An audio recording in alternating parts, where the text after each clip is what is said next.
देश में आई लव मोहम्मद से शुरू हुआ विवाद अब आई लव महादेव तक पहुंच गया।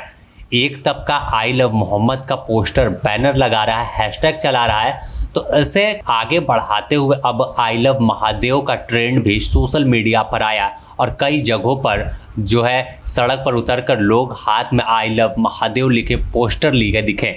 यह बताया जा रहा है कि यह आई लव मोहम्मद के बदले में सामने लाया गया। हालांकि सभी लोग इस पर प्रतिक्रिया दे रहे हैं और झारखंड के खेल एवं नगर विकास मंत्री सुदेव सोनू ने भी धनबाद में इस पूरे घमासान पर बड़ा बयान दिया है। उन्होंने इसे सीधे तौर पर वोट बैंक की राजनीति करार देते हुए कहा कि वोट बैंक की खातिर इस तरह के कैंपेन की शुरुआत की गई लड़ाने की कोशिश है। लोकतांत्रिक देश है और हर किसी को अपने अपने धर्म के प्रचार या उसके बड़ाई करने की छूट है। इसमें चर्चा का विषय ही कहीं नहीं है, लेकिन कुछ लोग वोट बैंक की खातिर इस तरह से बयानबाजी कर रहे हैं। तो बता दें कि नवरात्र के मौके पर शनिवार को धनबाद के स्थित एलसी रोड पूजा पंडाल का उद्घाटन समारोह में मंत्री पहुंचे थे।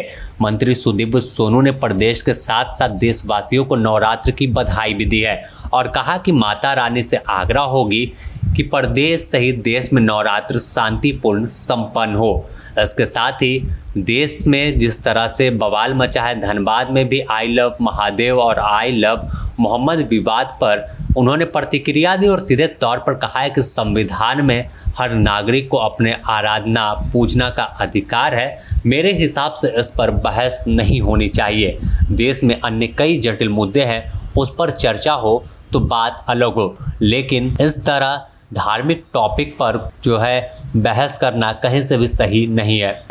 माता रानी से यह प्रार्थना रहेगी कि प्रदेश देश धनबाद के लोग तमाम लोगों पर माता रानी का आशीर्वाद और कृपा बना रहे, शांतिपूर्ण माहौल में यह पूजा संपन्न हो और माता रानी के आशीर्वाद से सभी लोग सुख समृद्धि। दादा, अभी देश में जो है I love Bholenath I love Mohammed चल रहा है, इसको आप कैसे देखते हैं? किसको? भारत का संविधान इस देश के हर नागरिक को अपने आराध्य के पूजन का अधिकार देता है, तो मैं यह समझता हूं कि यह कोई बहस का विषय नहीं है। यह बहस का विषय उन लोगों के लिए है जो इस बहस से अपने लिए वोट उपार्जित करना चाहते हैं। बता दें कि इन दिनों पूरे देश में इस कैंपेन पर विवाद है और जगह जगह पर जो है लोग सड़क पर दिख रहे हैं। धनबाद के वासेपुर में भी भारी संख्या में मुस्लिम समुदाय के लोग सड़क पर आई लव मोहम्मद लिखी तख्तियां लेकर प्रदर्शन करते दिखे थे। यह बवाल उत्तर प्रदेश से शुरू हुआ जब ईद मिलादुन नबी के जुलूस के दौरान आई लव मोहम्मद लिखे पोस्टर पर एफआईआर हुआ और कुछ लोगों को जेल भेज दिया गया। इसके बाद से ही पूरे देश में आई लव मोहम्मद कैंपेन शुरुआत की गई है। धनबाद से नीरज कुमार की रिपोर्ट।